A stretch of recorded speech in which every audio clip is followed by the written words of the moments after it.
fans? Welcome back to Room 237, and this will be the last of at least one of the last 2 or 3 slasher films that I'll get to for this slasher marathon before we get into the month of October. And this is one that I wanted to do throughout the whole marathon, but was unable to find it anywhere to see, so I had to go pick it up. And this is there's a Blu-ray, but this is the newer DVD, the Scorpion release, 1979/1980s Silent Scream, and it is without a doubt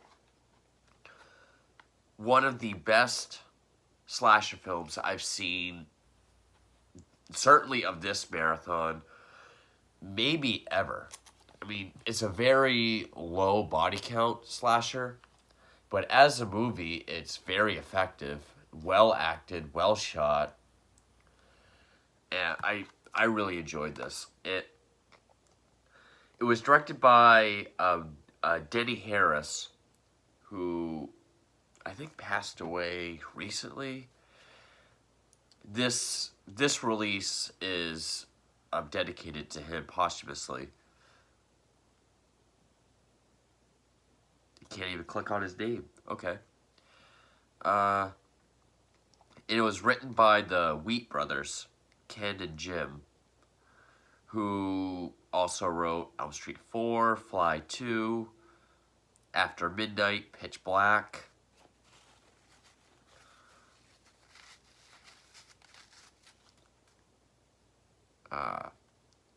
What did they go on to direct? Ewoks Battle for Endor.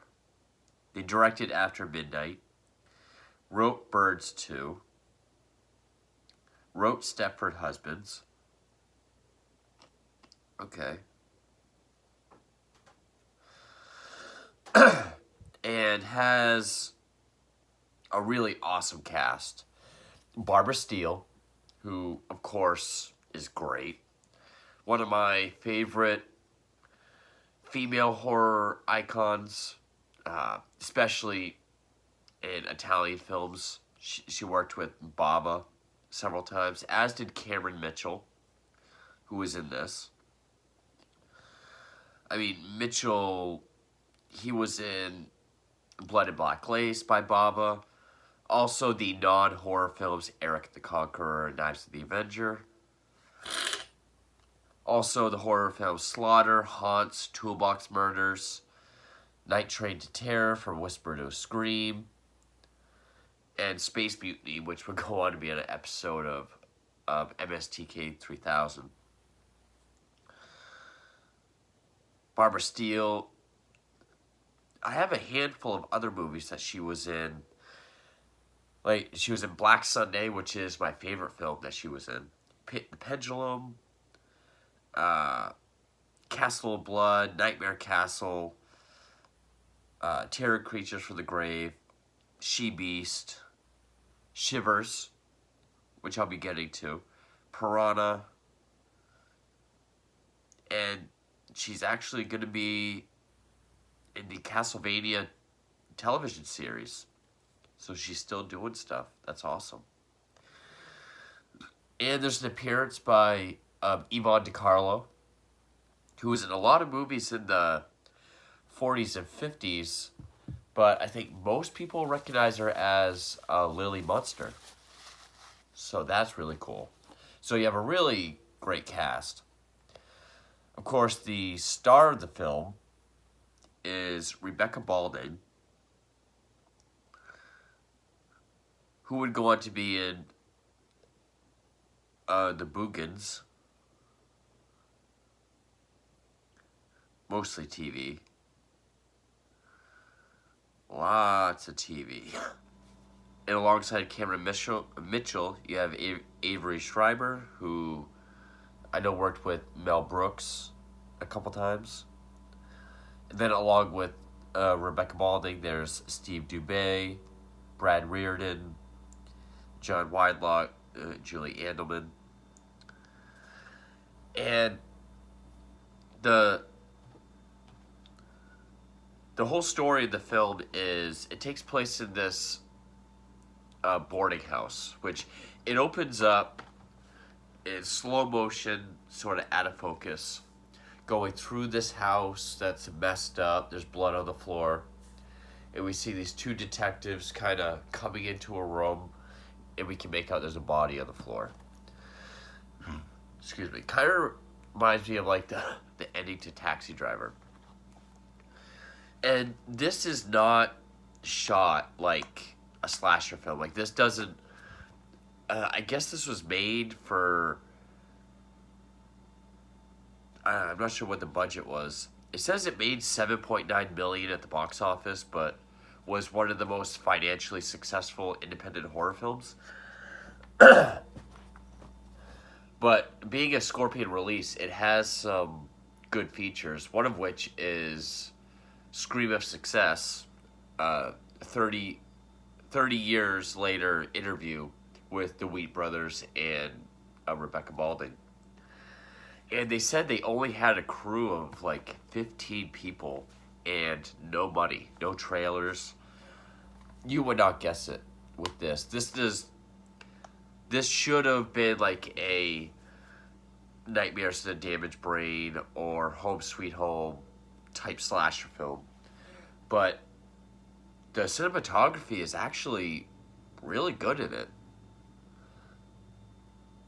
Like, this feels, watching it, it feels more like an iconic 70s horror film more than a low-budget independent 80s slasher. Which the thing about the release date was, it was released November 5th of 79. Excuse me. But I guess it was doing so well that they extended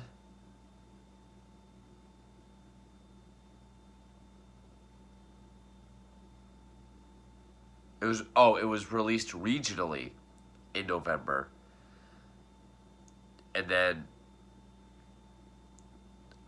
it got like a wide release in January of 1980. So I guess it kind of got released in both years, but so we mainly follow Rebecca Balding as this girl Scotty. She missed the cutoff date to get on-campus housing. Can't talk today. But there's this boarding house nearby, and there's 3 other kids. There's Doris, Peter, and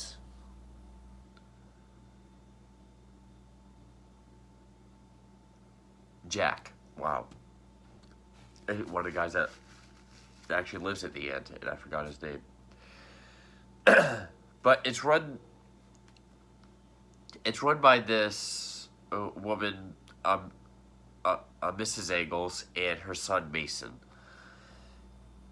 And Mrs. Engels is played by, that was her, Yvonne DiCarlo. Mason's played by Brad Reardon. He's sort of a anthropomorphic, sort of 70s version of like a weirdo. Really, quiet, mousy. There's like a long scene of him getting ready to watch TV. But like he sits with his knees together, takes his shoes off, puts his laces in his shoes, sets them down, and just very reserved and quiet. But we follow these 4 kids at the boarding house,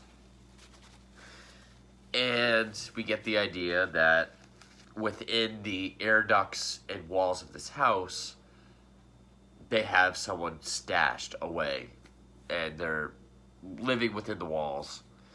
Which and it's done well, because there's a scene with Scotty, Reardon, where she's unpacking.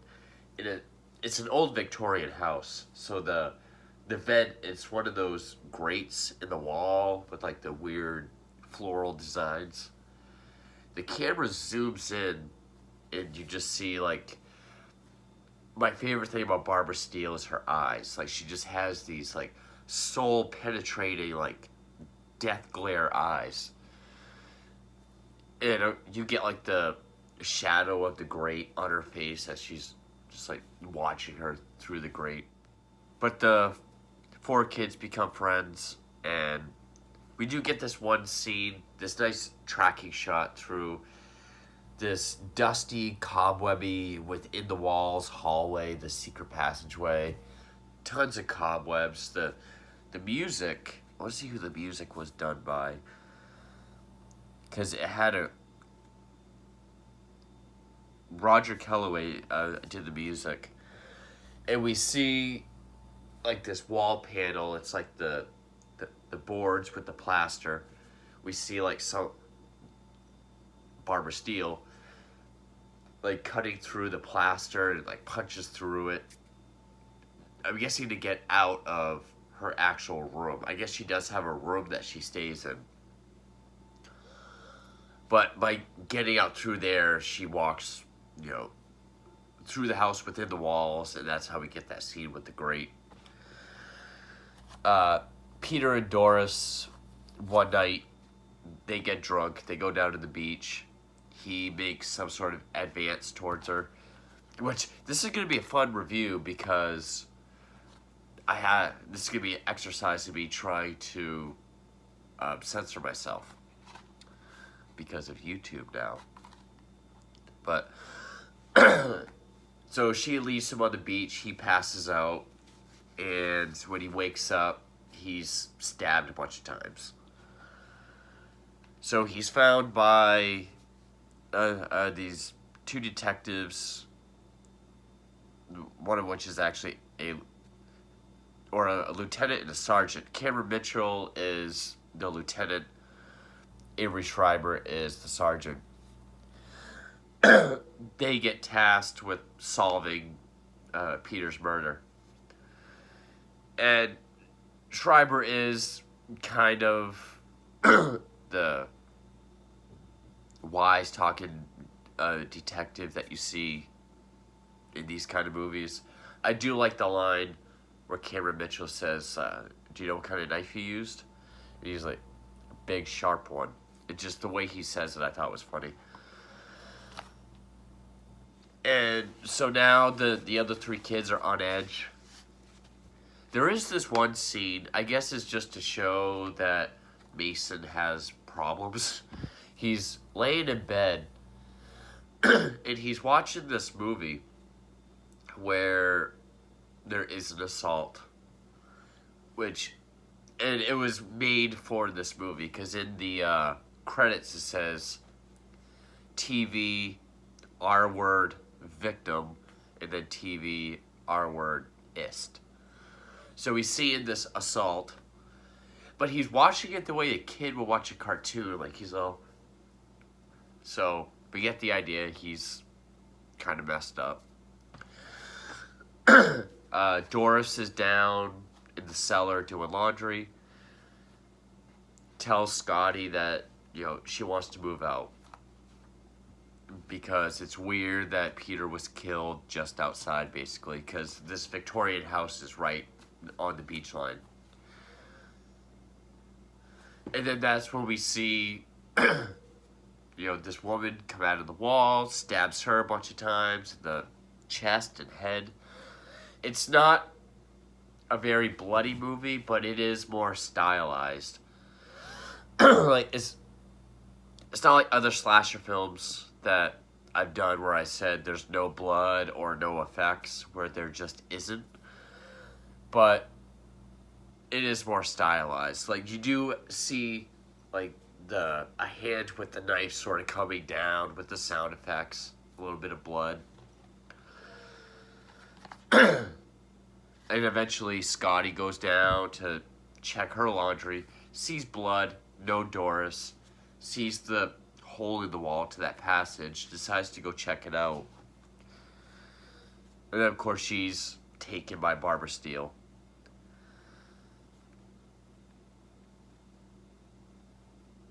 At which point,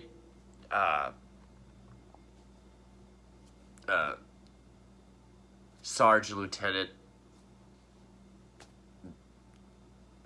through their of deduction have suspicions about Angles and how, she just opened her house as a boarding house. So they decided to look into her. um,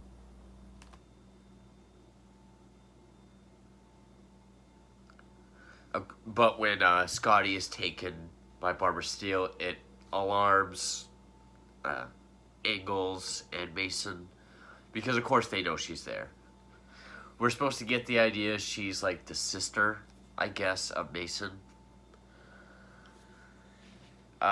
Scotty wakes up, which her and Scotty do what lovers do at one point, which is while Doris is being killed. That's part of the stylization, is it creates the juxtaposition of the two acts.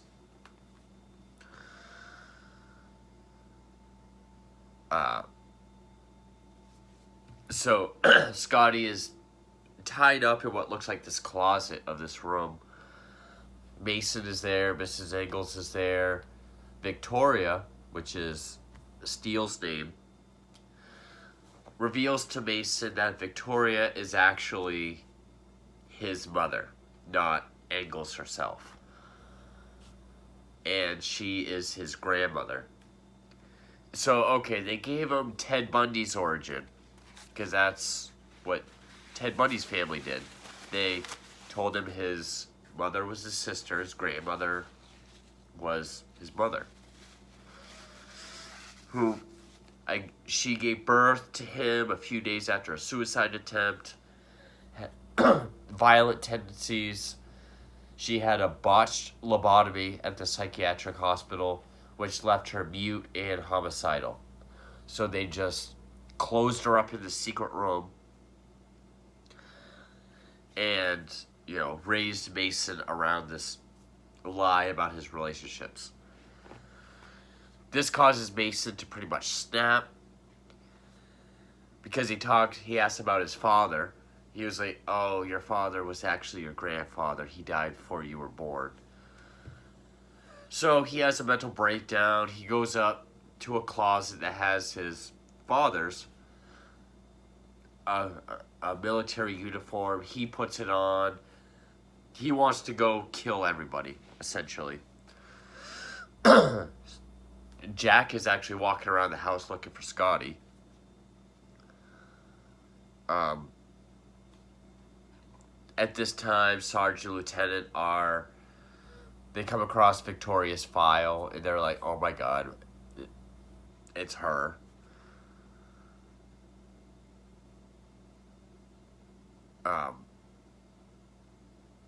Mrs. Angles talks to Victoria kind of like a child, but Barbara Steele is, again, like, her eyes, she has to completely act with her face in this movie. She has no lines, I think, hence silent scream. And she does a great job. Like, she just has this both frightened yet maniacal, stoic look on her face. Always holding this knife.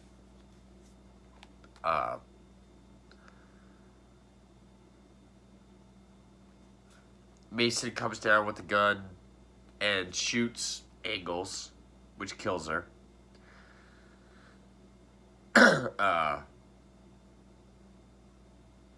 Then he doesn't know what to do, so he shoots himself. He meant to shoot Victoria.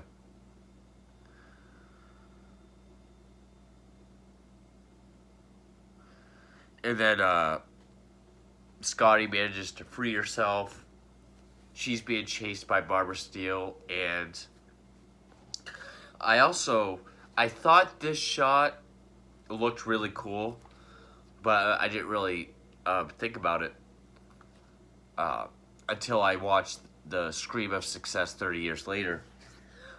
I guess the camera that Denny Harris was using had, I think it's called like split screen optical lens filters. So you can have half the screen in focus, half out of focus, and it just adds more dimensions. Because while Scotty is hiding, there's like this cool shot where the doorknob is in perfect focus, and there's like a vanishing point, and then she's out of focus, but she reaches for the doorknob, and her hand comes in focus. So I thought that was cool. Barbara Steele goes for her with the knife, shuts the door on it.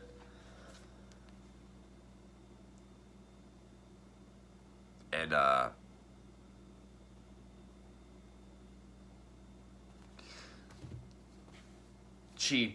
think Jack like grabs a hold of her and like throws her, which she runs into the wall, inadvertently stabbing herself, and then she lets out this silent scream as she dies. And then Sergeant and Lieutenant come up, and we realize, probably knew it was leading up to that already, that it's the opening of the film, but in a regular speed. So it's not a very big body count film. It's probably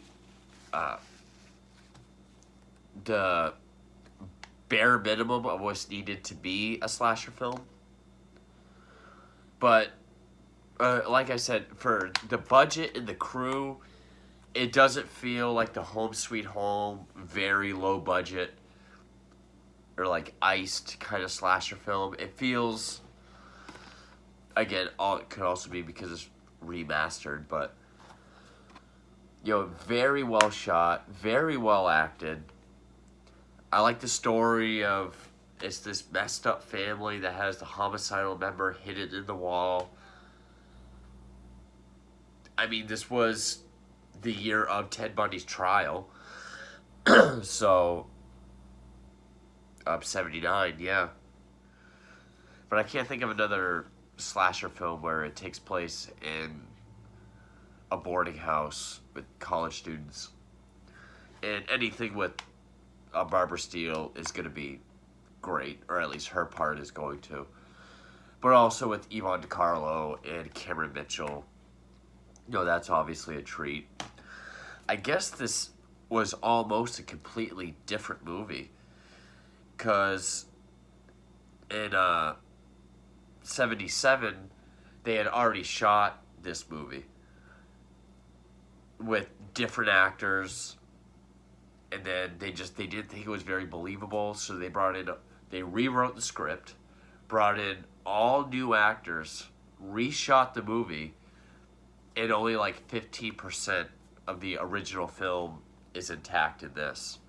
So, lucky break. We probably almost got another Home Sweet Home, or another iced or really poor quality slasher like that. But I really liked Silent Scream. I thought all the actors did their part. I thought it was well written. Normally, I would have said the whole twist about, it's actually your mother, I'm actually your grandmother. It would have felt forced, like trying to make it more interesting or trying to give it a twist. But I thought it was well done. You do get some really creepy moments with Barbara Steele just using her face. Like the first time we see her in Black Sunday, when she's in her coffin, her eyes are closed. We cut away, when we cut back, her eyes are open. Favorite shot of Black Sunday. Get great moments like that, like her behind that air vent, just watching her. It goes at a really great pace.